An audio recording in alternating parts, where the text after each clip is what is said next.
Driving up this fun dirt road, really. And look, as I looked out my window, well, I gotta get out and take an up close and personal of that. Beauty. These beautiful flowers. Oh my gosh, I love it. Look, they're strewn all along here.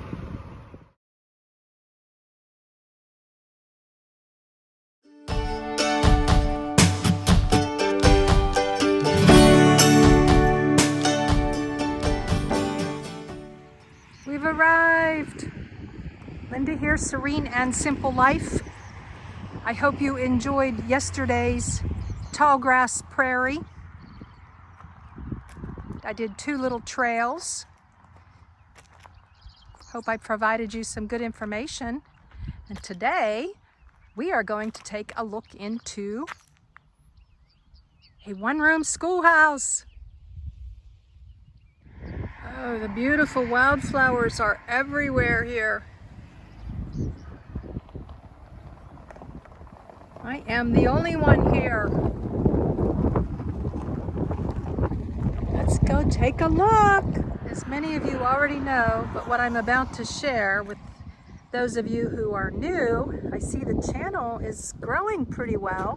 Thank you for everyone who is sharing this Serene and Simple Life.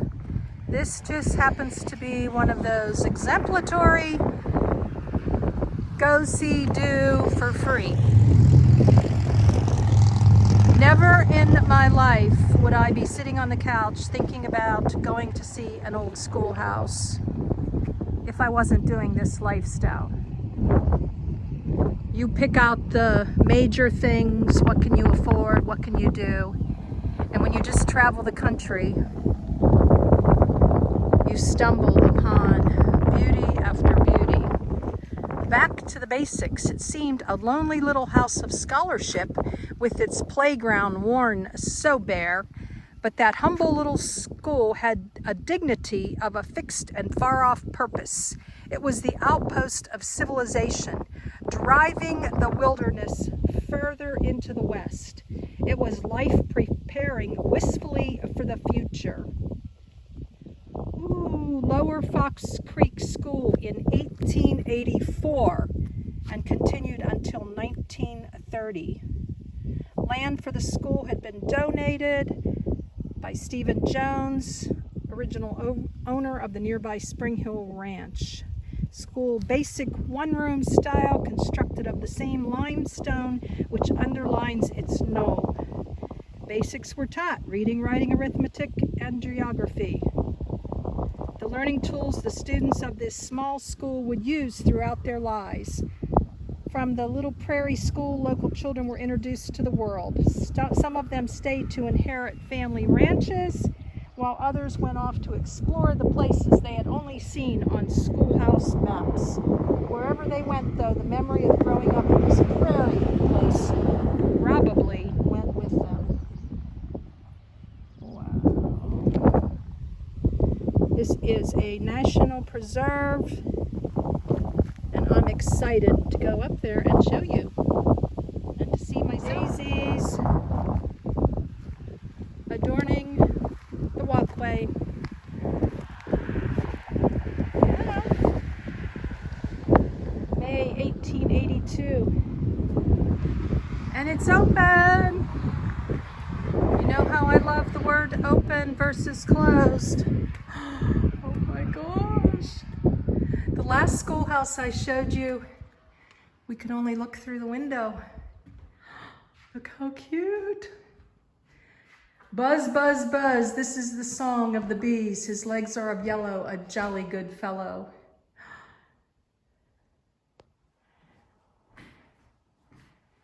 Oh my gosh. This is so exciting.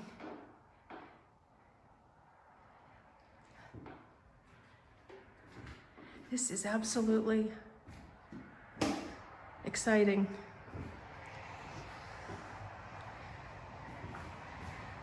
Children, attention.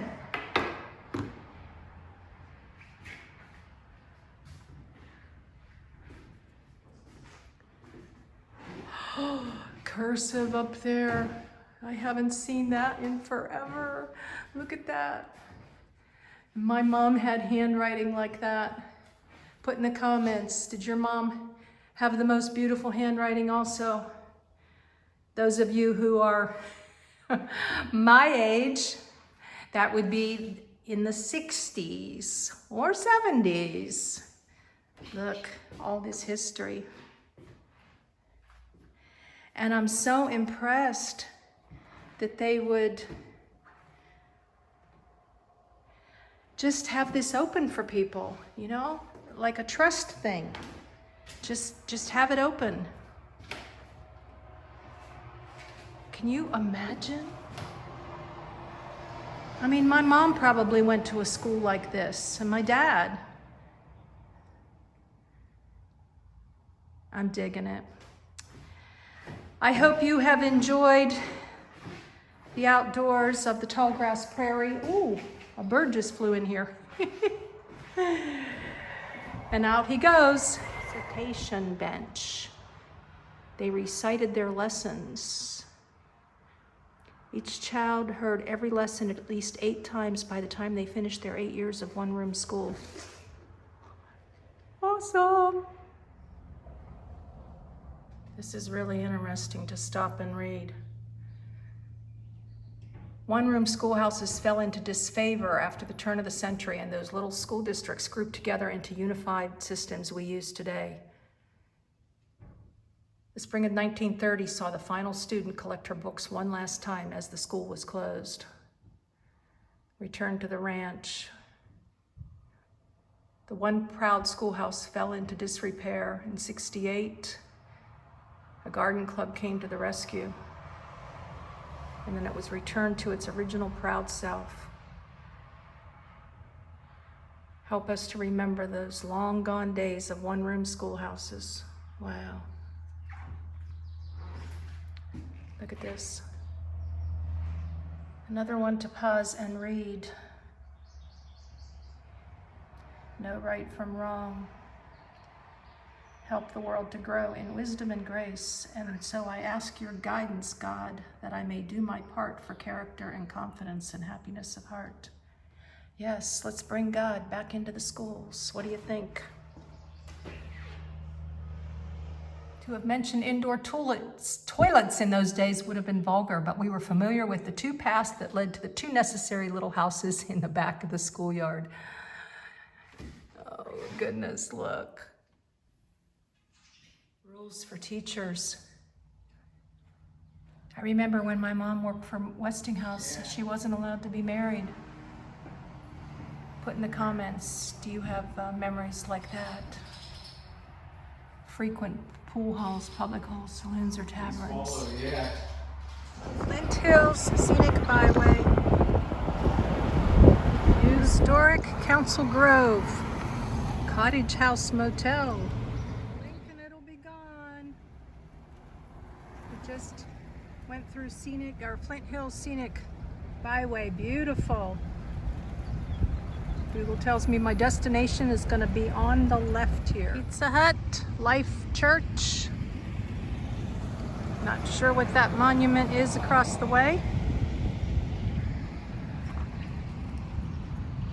Gas prices not small town, $2.83. Yikes.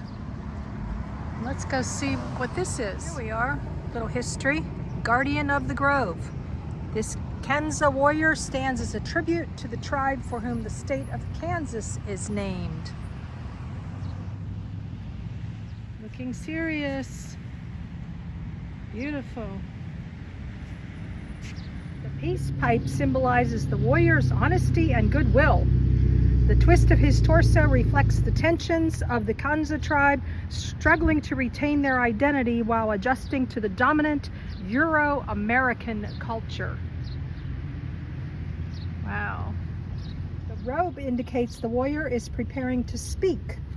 The 4 folds of the robe represent the 4 directions of the wind. The Kansas are known as the Wind People. Within the shadows of the robe are signatures of recent Kaw Nation tribal members. Wow. Look at the Conestoga covered wagon over there. This is what Go See Do's all about. I did not plan this one here, nor did I plan the schoolhouse, really. Tree of Peace, October 4th, 1992. There, if you want to stop your video. I had just put in Flint Hills Scenic Byway, and this is the location. Oh, look! Kansas Historical Marker, Council Grove. Met here in 1825 and ended with a historic purchase. The U.S. paid $800 for a right-of-way across Osage land that became the famous Santa Fe Trail. Very cool. This is beautiful. This is a bike trail too. Wow. Neosho Riverwalk, says over there. I feel like jumping in the water. It's 95. The weather app says it feels like 102. But the humidity, off the charts. More history for you. Neosho Crossing. River crossings on the Santa Fe Trail were a tricky business.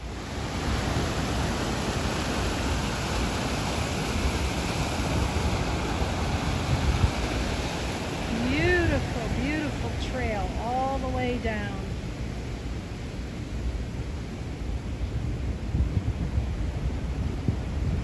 I didn't have so much to go see do, and it wasn't so muggy hot, I'd be all over this walk.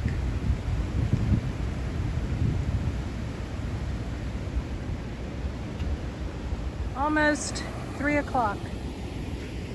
I'd like to get in another couple hundred miles today. I'm looking forward to being out of the heat. So I'm driven right now, literally. I am going to head on down the road.